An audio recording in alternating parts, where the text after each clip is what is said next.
வழிகாட்டும் வாழ்வை மாற்றும் எனும் நிகழ்ச்சி கூடாக மறுபடியும் உங்களை சந்திப்பதில் மகிழ்ச்சி அடைகின்றேன். இந்த நாளிலும் நான் உங்களோடு கூட பேச எடுத்துக்கொண்ட விடயம் என்னவென்றால், கர்த்தர் உங்களை விசாரிக்கிறவராக இருக்கின்றார். வேதம் சொல்லுகின்றது, 1 பேதுரு 5ஆம் அதிகாரம் 7வது வசனத்திலே, அவர் உங்களை விசாரிக்கிறவரானபடியினால் உங்கள் கவலைகளை எல்லாம் அவர் மேல் வைத்து விடுங்கள் என்று பேதுரு தன் ஜனங்களுக்கு கூறுகின்றார். ஆம் பிரியமானவர்களே, இன்றைக்கு நாங்கள் பார்க்கிற பொழுது எல்லாருடைய கைகளிலும் மொபைல்ஸ் ஃபோன், சிலருடைய கைகளிலே 1க்கு 2 ஃபோன்கள் வைத்திருப்பார்கள். ஆனால் அந்த ஃபோனுக்கு ஊடாக யாராவது ஒருவராவது எடுத்து எங்களை விசாரிக்கின்றார்களா? நன்றாக இருக்கின்றீர்களா? சாப்பிட்டீர்களா? சந்தோஷமாக இருக்கிறீர்களா என்று விசாரிப்பது இன்றைக்கு கிடையாது. ஃபோன் இருக்கின்றது, ஆனால் ஃபோனிலே எங்களை விசாரிப்பதற்கு யாருமே இல்லை.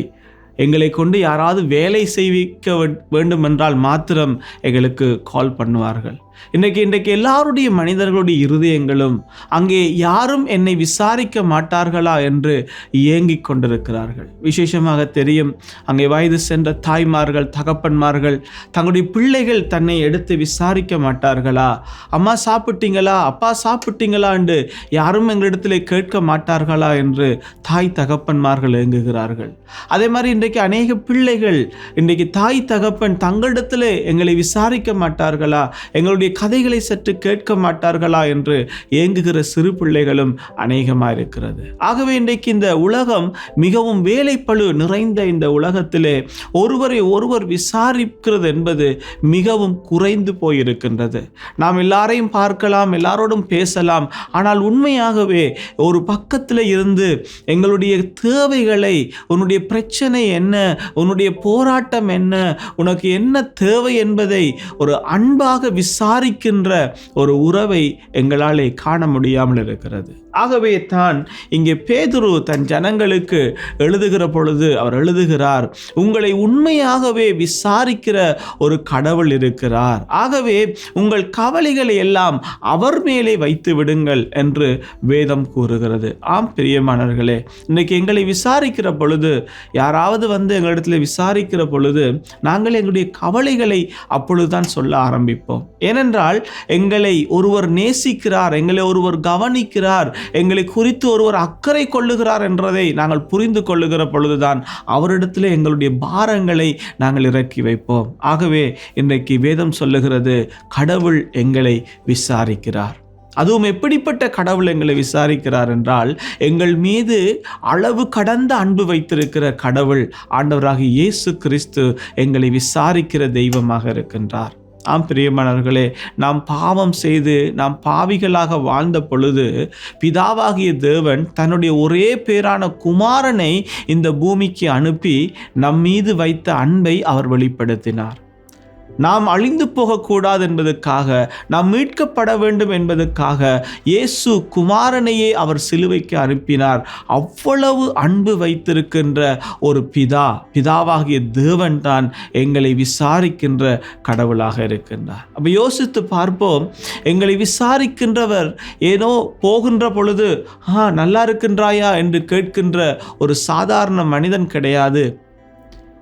அவர் எங்களை உண்மையாகவே எங்களுக்காக உயிரை கொடுத்திருக்கின்ற ஒரு தெய்வம். அவர் எங்களை விசாரிக்கின்றார். ஆகவே பிரியமானவர்களே, இந்த நாளிலும் இந்த நிகழ்ச்சியை பார்த்து கொண்டிருக்கிற உங்களுடைய உள்ளத்திலும் என்னை விசாரிக்க யாருமே இல்லையே என்று நீங்கள் கலங்கி கொண்டிருக்கிறீர்களா?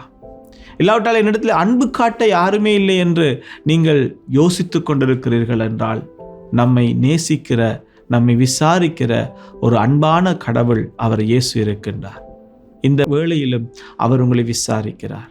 ஆம் மகனே, மகளே என்று உங்களை அழைக்கிற அந்த சத்தத்தை உங்களுடைய இருதயத்திலே இப்பொழுது நீங்கள் கேட்கக்கூடும்.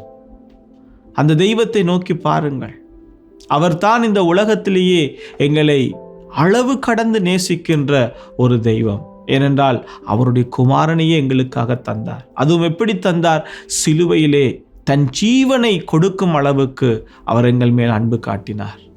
இயேசு கிறிஸ்து அவர் எங்களுக்காக எவ்வளவோ அவமானப்பட்டார், எவ்வளவோ அவர் உடைக்கப்பட்டார், காயப்பட்டார்.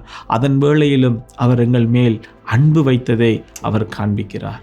அந்த தெய்வம் இன்றைக்கு எங்களை விசாரிக்கின்ற தெய்வமாக இருக்கிறார். ஆகவே உங்களுடைய பிரச்சனைகளை, உங்களுடைய கவலைகளை, உங்களுடைய தேவைகளை தேவனிடத்திலே தெரியப்படுத்துங்கள். மனிதரிடத்திலே நாங்கள் சொல்லுகின்ற பொழுது, இல்லாட்ட மனிதரிடத்திலே நாங்கள் எங்களுடைய பிரச்சனைகளை முன்வைக்கின்ற பொழுது அவர்கள் அதை அசம்பந்த போக்காக எண்ணுவார்கள். இல்லாவிட்டால் கேட்டுவிட்டு என்று சொல்லிவிட்டு அதை மறந்து போய்விடுவார்கள். ஆனால் இயேசு கிறிஸ்துவோ நாம் சொல்லுகின்ற ஒவ்வொரு வார்த்தையையும் அவர் கேட்கின்றவராக, அதை மறந்து போகாமல் அதை குறித்து அவர் அங்கே செயல்படுகின்றவராக காணப்படுகின்றார். ஆகவே அன்பான தேவ பிள்ளைகளே, இன்றைக்கு நாங்கள் எங்களில் அநேகர் கவலைப்பட்டு கொண்டிருக்கிறோம், எங்களில் அநேகர் வேதனைப்பட்டு கொண்டிருக்கிறோம். என்னை விசாரிப்பதற்கு யாருமே இல்லையே என்று சொல்லி நாங்கள் உள்ளத்திலே சோர்ந்து போயிருக்கலாம்.